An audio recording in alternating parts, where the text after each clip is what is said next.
She has worked in public-private partnerships or PPPs for 20 years. A lawyer by profession, she is currently Undersecretary for Privatization and Partnerships Group at the Department of Finance. Her mandate to create a more enabling environment for PPPs and the privatization of government assets.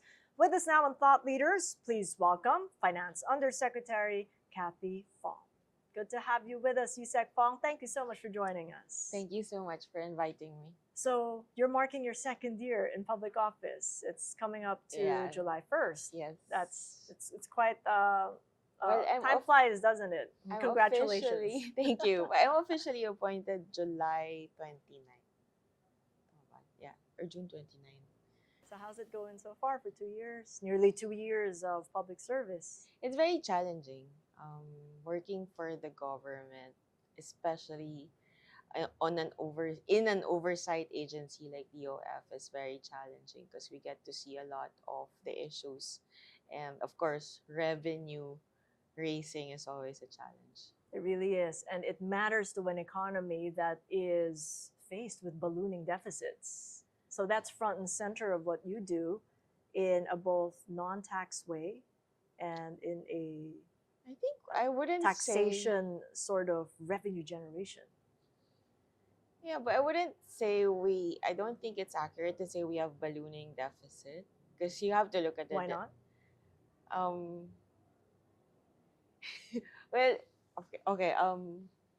We we're still adjusting on the passage of the train law and the adjustments, trying to expand the VAT base, so, and reeling off from the debts that came off of COVID, the pandemic years, and there's some catching up to do, but I think in terms of let's say in comparison to our neighboring countries or comparable countries, we're doing okay. How well are we doing then? I mean, in comparison to other countries, ASEAN countries like, say, Malaysia, they're benefiting from all the foreign investments, and post-COVID, other ASEAN nations have fully recovered, and other economists might say we're coming from a low base. That's the reason why we're seeing GDP at higher levels. Oh, with regard to that, maybe I'll let the chief economist discuss that with you, and I'll stick to my topic. But I think we're generally upbeat that, I mean, it's never without problems, but we feel like all the reforms that we have done, we'll start seeing the investments maybe in 2 or 3 years time to come in. We're setting the the environment for investors to come in, and they're starting to come in, and we'll see those investments bear fruit in maybe 2 to 3 years time, and hopefully, definitely, we're hoping before the end of the administration. Talk to us about that environment and what changes you've made to make it an enabling environment for PPPs and also for the influx of more dividends and more remittances from the government-owned and controlled corporations. These are the non-tax revenues that the government gets. Mm-hmm. Well, it started with the last administration, I would say, because they initiated the reforms to the Public Services Act, right? So that has been liberalized to allow more foreign ownership of public services. And then that was um, followed up by changes in the BOT law IRR to make it more market friendly. After that, there was a call to have the environment for PPPs even further improved. So we had the PPP code passed. But these are not the only, I mean, these are major legislative reforms that would allow more private sector investments to come in. But those are not the only changes or reforms we're trying to make. For example, we're very much involved with Department of Water Resources bill. We're hoping to reform the regulatory environment for the water sector to allow more investments. I mean, it's badly needed. We had El Nino. We have this peculiar situation where we have a lot of rainfall, a lot of flooding, but not enough potable water. So we badly need investments in infrastructure on the water sector. To make that happen, we have to fix the regulatory environment. So the water infrastructure is very capex heavy. So we need to make sure to assure the private sector that if they come in and invest in our water sector, they will get the reasonable returns. So that's among the reforms we're trying to do. And not just I guess what I want to illustrate is not just on a high level infrastructure law like the Public Services Act or the BB code, but we're doing reforms sector by sector, trying to get more investments on critical areas. But what does it mean for, say, the ordinary Filipino? Because every now and then we get people asking, what's in it for me? What is all this have got to do with surviving my day to day?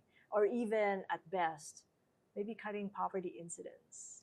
Well, if we fix power and water problems, not only will the ordinary Filipino feel um, better, I guess, way of life, but will also see better. If the investors start coming in, we'll see more jobs. We'll see better.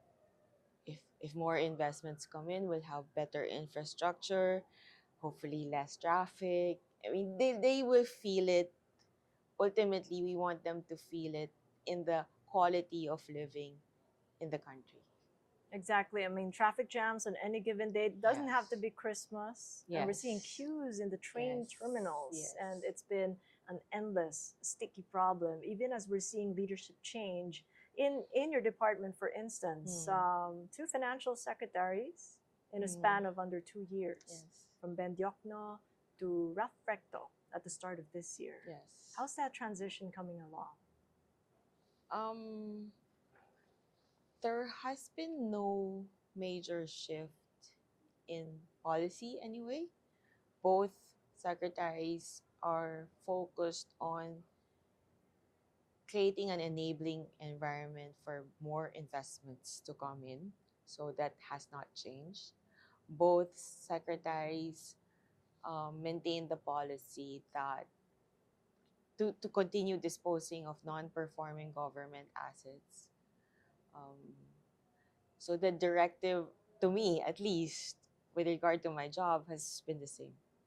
But he's put his foot down. He said, no new taxes, at least not until the administration's done. So that means more burden from your end on the non tax options of raising revenues, of having to engage in more PPPs, and possibly maybe letting go of some government assets, and at a pace probably faster pace than you expected.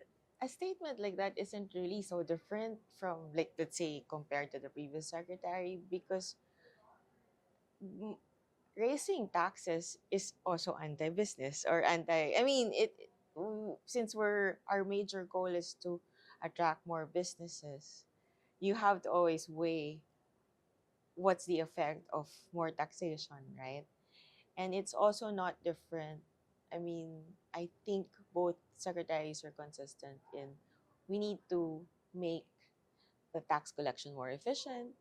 Like there are leakages and gaps, or there are many other fiscal measures that are not very efficient, for example, right? So why raise additional taxes until you could fix, I mean, right? So and then yeah, it's just a signaling that we want to fix what can be fixed, or the measures that we have. We're not saying it's not effective. We just want to make sure we're more efficient before we create new taxes. And there are other potential other sources of revenue for the national government.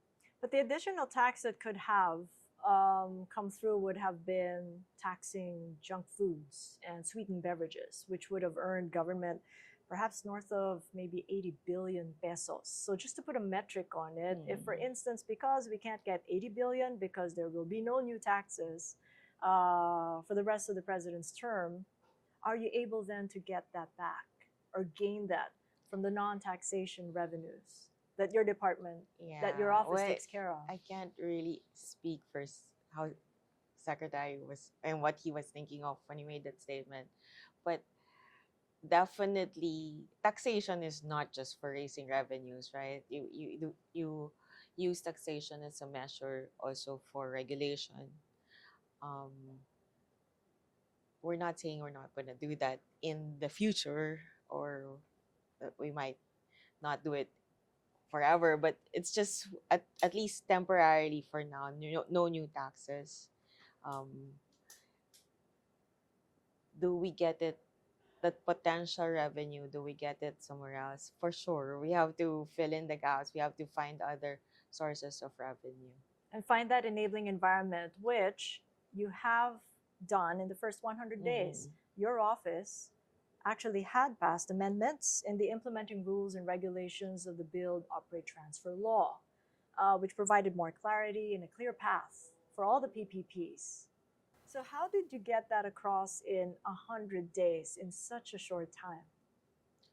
I think my background worked because I was already working on the PPP in this PPP space. I knew the most of the people who were also working in the PPP space from the other agencies of the government. And then when I got that directive to have it done in 100 days, I was easily able to reach out and work together with everybody, with NEDA, PPP Center. So that helped a lot. And possibly your 11 years at the Asian Development Bank, where you took part in PPPs as well very actively. Did that help in any way? Yeah, so that's what I mean. I came from ADB. I think I already knew some of the government officials from NEDA, from PPP Center. So when I got to this role, it was a matter of just reaching out, saying hi, hello, can we get this done quickly? And it was stressful because of the deadline, but it was a lot of fun because it just felt like a group work. How could that be fun and No, stressful at the same time? Stressful because of the deadline, but For sure, but what kind of changes did you have to make? I mean, if it was an enabling environment you wanted to do and you weren't in favor of the original because of the restrictive provisions that cause investors to walk away What?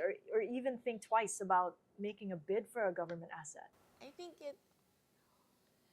the current or the people I worked with to make the BOT law IRR happen, they were all pro PPPs.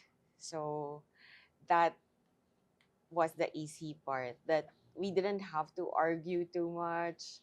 We were on the same page and we knew where we wanted to go. So that made it easier.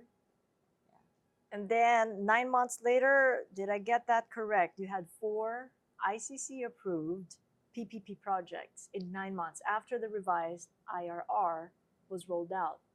And the likes of NAIA Rehab and the Lagindingan Airport in Cagayan de Oro went through. Yes. So part of the reforms we started not only with the BOT law IRR, but we also wanted to make the approval process faster, because that was a major complaint and a major turnoff from the private sector side. Time costs money and a lot of uncertainty. So people were hesitant to use the BOT law to do PPP projects. So we reformed that. We made the different oversight agencies work together at the same time. So we got the approval process, at least on the technical board level, very fast. So the NAIA PPP, from the time of the submission to the ICC, NEDA ICC, to the approval of the NEDA board, where the president chairs, only took 6 weeks. Previous to that, TPLEX was 11 weeks. That was, I think, the first one we approved was the UPPGH Cancer Center, and then the Lagindingan one. All of these things were really record time because previous to this administration, the average approval time to in the NEDA ICC was anywhere from 2 to 5 years. Wow, that's a big difference. So Yes. what did you do? I mean, Good. 24/7, you No. worked the midnight oil, hindi na kayo umuwi. No, no. It was a lot of um we evaluated together the departments. Used to be you go to DOF, then you go to NEDA. So it was like one after the other. And I guess bearing the experience of being a transaction advisor for the private sector before, you'd have, or also having the experience of being transaction advisor for DOTR, for example, from the implementing agency perspective, they get different instructions. So they'll go to DOF, have their project approved, and DOF will have different instructions, and they'll go to NEDA, and then they'll have different instructions. So it was really getting all of us to act together and say, guys, we're on the same side. Let's evaluate together. Let's have one decision. Let's have one set of instructions. So that really sped up the process. The NAIA rehab, could that be a template? Because I was reading a column written by Gary Teves, the former finance secretary, in an opinion column on the Inquirer, and he said that could be. Yes. That could set the stage because the funding was upfront from San Miguel, so the government got its money plus annuities, and that costs in the order of maybe 80 billion pesos. Could this be the template on which other PPPs could go forth when it comes to big ticket projects? Again, I would say it will be the ideal, but it would depend on each project's attractiveness, because there are big ticket projects that may not be as financially attractive as, let's say, an airport. So, for example, um, the railways, not there are not all over the world. There's not a lot of railways that are viable, financially viable. So they are highly subsidized infrastructure. So the way it's currently structured as a PPP is only for the operations and maintenance. So can we can we charge an upfront payment to the winning bidder? That will have to be tested in the market on how attractive it is. So it has to be looked at on a per project basis. Do you have any projects in your portfolio where you're testing that the possibility of an upfront fee? That's the job of the transaction advisor. So for each implementing agency trying to push forward the PPP project, um, for the big ticket ones, they have transaction advisors, and normally um, that's either IFC or ADB. You've mentioned a couple of projects there, and I wanted to know the size and scope of your total portfolio. I know that you also have land holdings, 28,000 real estate titles, and some of them with informal settlers, which makes it A lot quite of challenging to actually Yes. dispose of. You also have some pending legal issues Yes. in some of the assets, failed biddings included, a lot of problems. But how big is that portfolio and the viable portion of that portfolio that can be disposed of? Well, we actually don't know the size or the value of the assets that are within the privatization management office, because they have not been appraised. There's no valuation for each individual asset.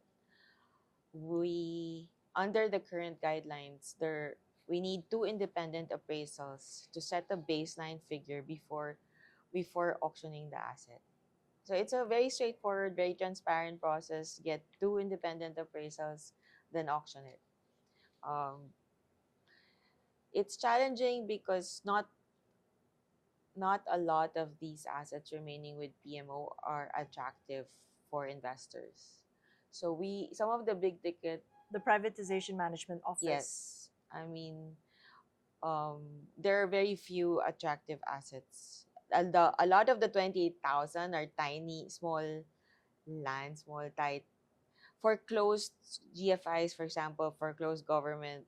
They were foreclosed assets by government banks that were closed down and then transferred to PMO for disposal. So, but there's a lot of 200 square meter lots like that. But the attractive ones, we're trying to sell Star City, for example.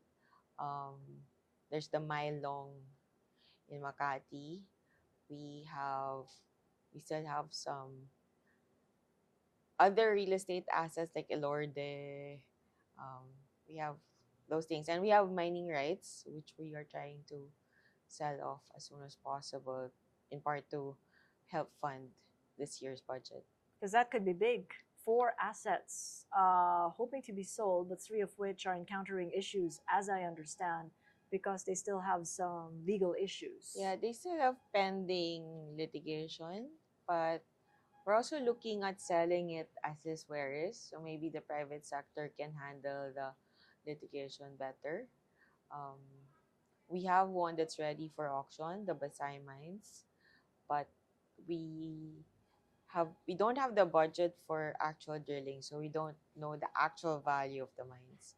We're looking at selling the asset to perhaps somebody like GSIS, so it's the asset still stays within government in, I mean, in principle, so that GSIS, maybe they can fund the actual valuation, the drilling of the site to see.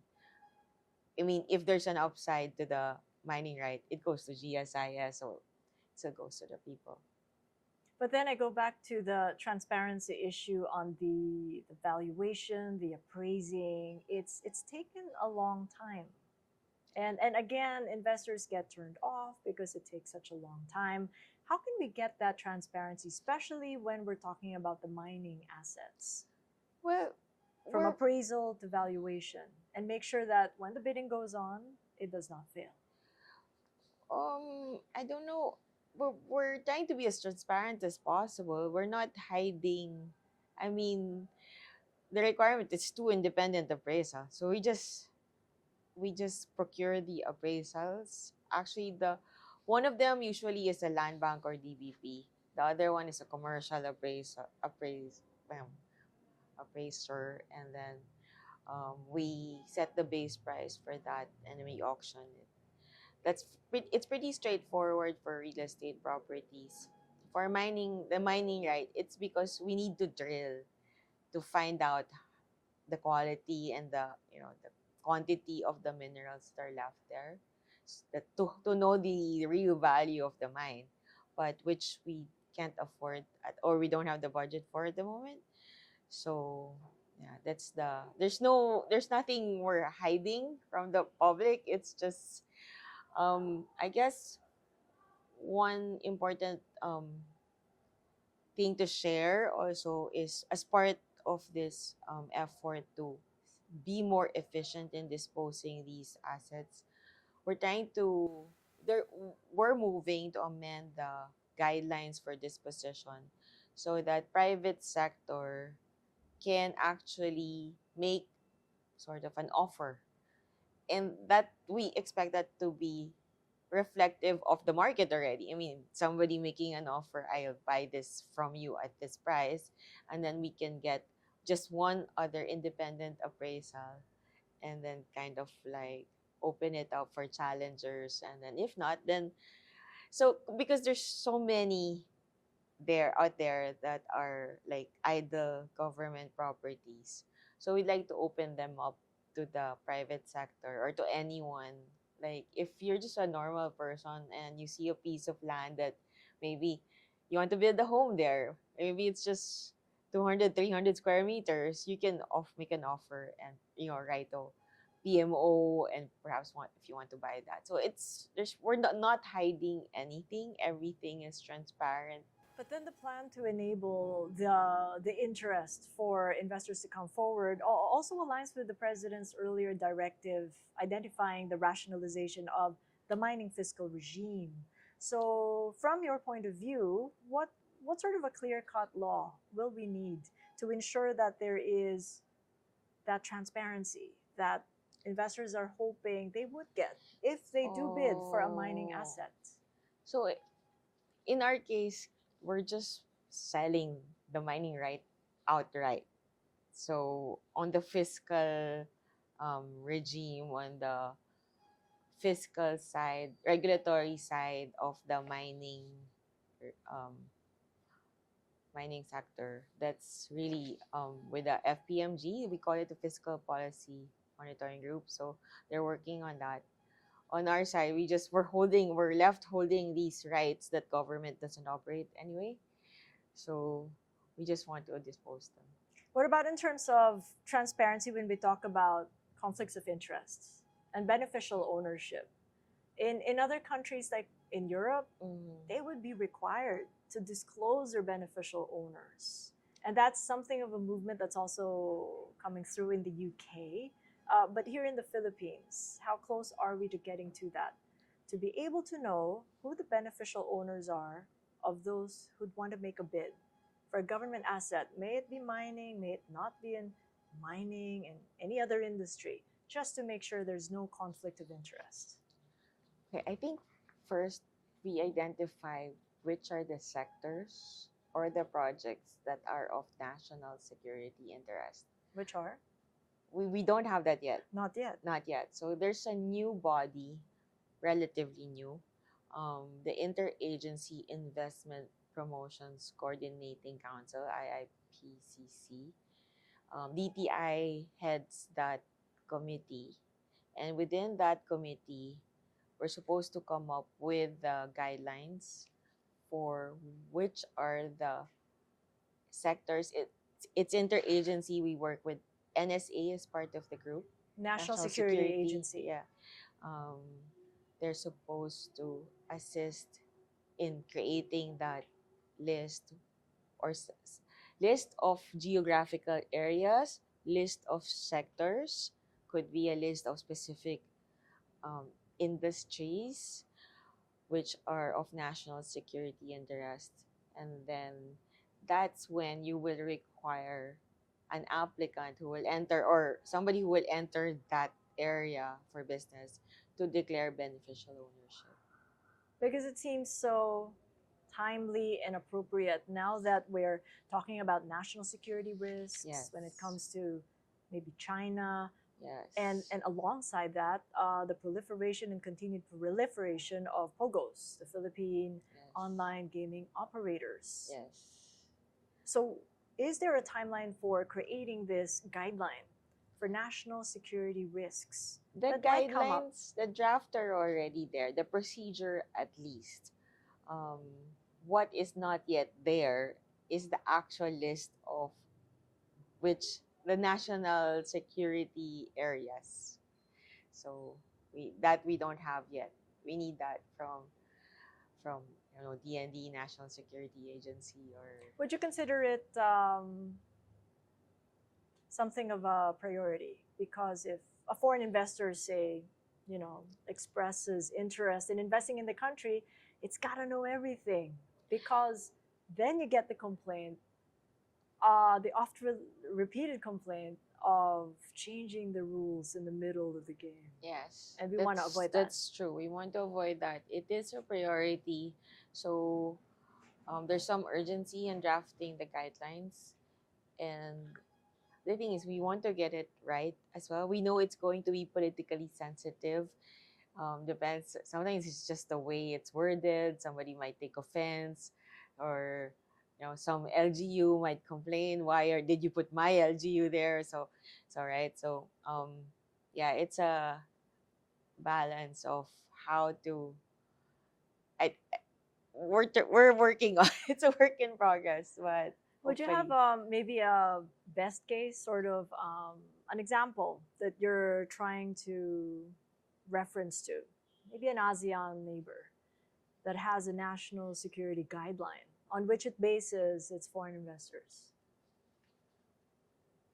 I think we've been working with, well, right now we're being assisted by other governments, but I think maybe I shouldn't say, because even Top that might secret. be sensitive. No, I'm just Hmm. saying that, we have these geopolitical situations, and maybe it's better not to say who's been offering assistance, but yeah, we've been working with neighbors and other countries when they offer support.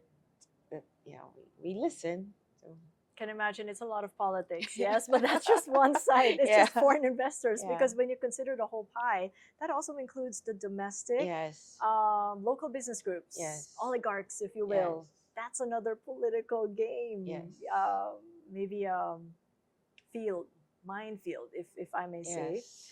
How do you then balance the interests of local business groups that want in on a government asset, making sure that when they do get picked during the auction, that it's because of competency and cost efficiency over politics? How do you create that balance Well, and ensure that the balance is maintained if it can at all? in relation to my job as USEC for privatization, privatization is just straightforward sale, right? So we just set a base price and we auction it for open bidding. I mean, competition is always best for governments. You get the best market price out there. Um, for PPPs, that's another matter. Of course, we welcome unsolicited proposals, and that's where we get a lot of criticisms, like, why did you open this? Why did you entertain unsolicited proposal for such an important asset when a solicited bidding would be more competitive and advantageous? So that's where you kind of get the criticism. But like NAIA is solicited bidding, and we got a very good price for it from the winning bidder. For these big ticket projects, we, as much as possible, of course, our preference is solicited bidding, because if a lot of oligarchs want them, like in the case of NAIA, if a lot of even the foreign investors, if they want to participate in the project, they can see that it's really open, transparent, and the if everybody bids and then they lose on open bidding, nobody complains, which is the best possible scenario, as opposed to unsolicited proposal where, why did you entertain that proposal and not mine, right? So yeah, Are there unsolicited proposals coming up in big ticket items? Or are you seeing most of them as solicited proposals? there's a lot, I think, being submitted. There were a lot of unsolicited proposals, especially for regional airports in the last administration. And then we're seeing, after the passage of the new PVP code, we're seeing a lot of unsolicited proposals already coming in. The first stop is PVP Center. So yeah, I've already received reports from PPP Center that they have received a number of unsolicited proposals. And you consider that a positive development, Definitely, definitely. I despite the mean, complaints that you might get for deciding maybe not to put it on solicited bidding. well, the way it works, it's the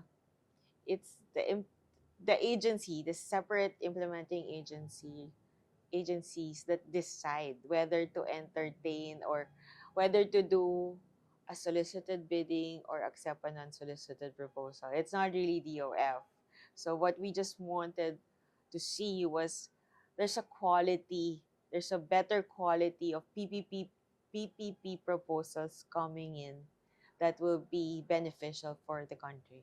I'm going to go back to consistency because this has been an oft repeated complaint. And I did get to read Bernie Villegas' Business World column. Okay. He did go on a roadshow. It was quite recent and it was in Spain. And his comment was precisely the unsettling changes in policies and legal requirements affecting foreign direct investments with every new administration over the last 20 years or so of changing rules in the middle of the game. How do we address that vicious cycle that we're often told? it becomes a reason why foreign investors aren't just coming here or coming back. Um, I guess it's valid, but to prevent that, okay, let it not be a reason to not improve. We want to improve. We want to learn from our mistakes and correct them as we go along.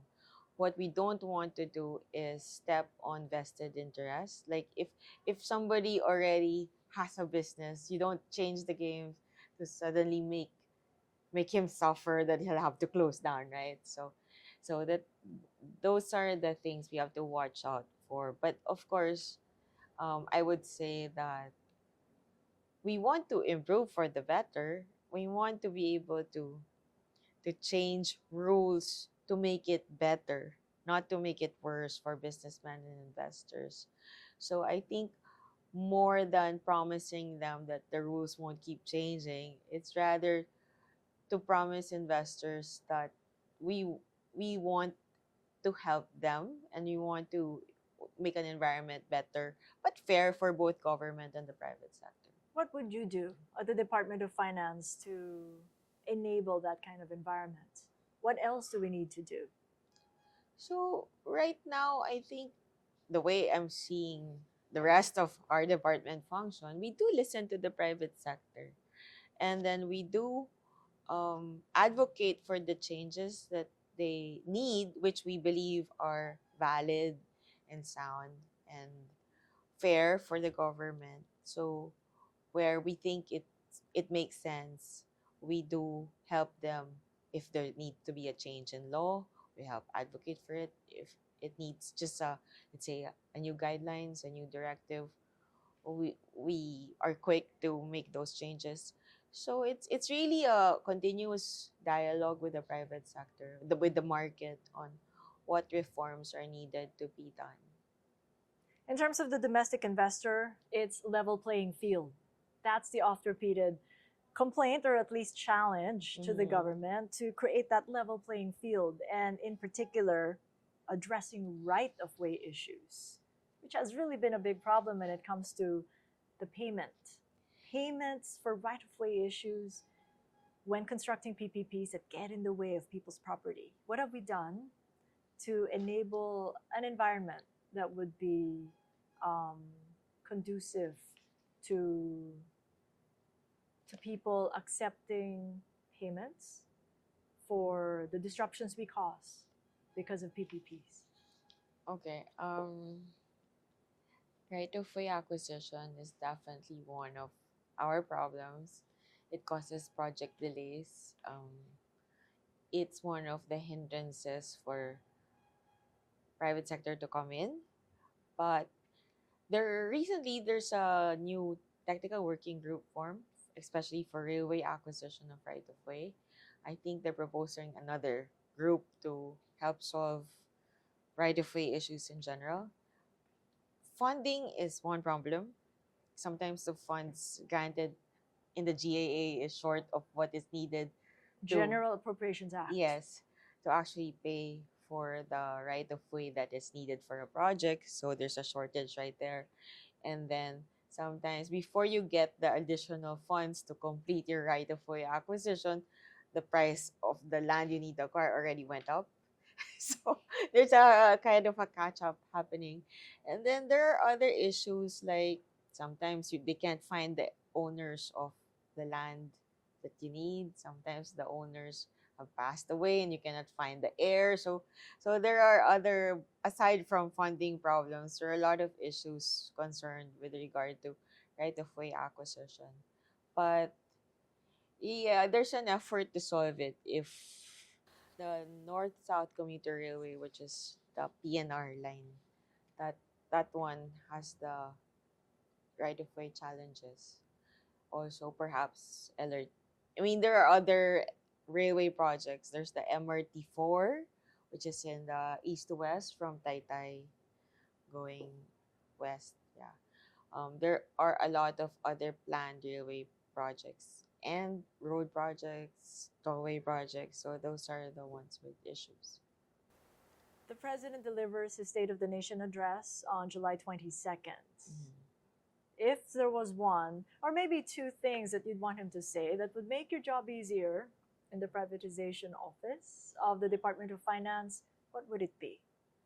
Now that there's not going to be any new taxes until after the president's term. He's been a big champion of PPPs, and he already helped on the passage of the PPP code when he certified it as urgent. That really, him championing PPPs, him certifying that as urgent, that paved the way for the new PPP code. So that was already a huge help. Now we're waiting for the investments for the PPPs to start coming in, more private sector investors, and as I understand it, we're seeing that already. Hopefully, more of them, and in the more critical sectors like water, um, so mass transportation. So we hope to see that. What maybe I would like to hear from the president is, well, to announce, I mean, to just basically attract more investors to come in, to show the hard work that we've been doing to create the enabling environment to make it easier for these and less risky for investors to come into the Philippines. The Maharlika Investment Fund, has that at least created an interest, or at least have they come to you for any interest in any of the assets that you're wishing to engage in PPPs or maybe give up for asset disposal? Yes, Maharlika MIC has a lot of plans, and we're supposed to help them. But right now they're on the like startup phase. So we're assisting, like for example, we're still trying to get their personnel and remuneration schedule approved by, yeah, we're trying to get their remuneration and personnel complement approved. So it's still very much on the startup phase. But of course, eventually, when they have set up and they have the staff, and they're gonna get into the picture. Get into the picture and help you sell, Yes, or not just help sell, help invest in. grow wealth at least for the country, and then take some of our assets and make them more valuable. So hopefully, So they could take part in the bidding process, and or they we could don't mind buy some of the selling, assets, yeah, sell them to buying. them. So that's the way forward. But I wish you well in such a gargantuan task. Thank you so Thank much. you, And thank you, congratulations on your thank second you. year, Cathy. Okay. And catch us again next Thursday at 9 p.m. Philippine Standard Time on One News. You can also check out the long conversation on YouTube, Spotify, Apple Podcasts, and Google Podcasts. I'm Cathy Yang. This is Thought Leaders.